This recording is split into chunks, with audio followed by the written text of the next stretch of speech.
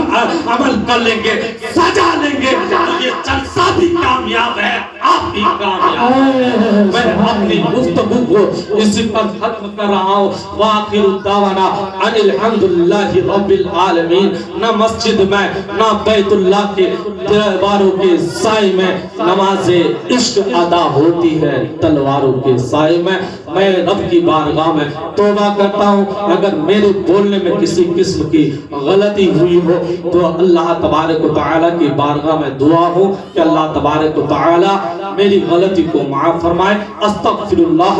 ربی من کل ذنب و اتوب الیہ۔ ایک بار سب میرے ساتھ میں کلمہ طیبہ پڑھ لیں، لا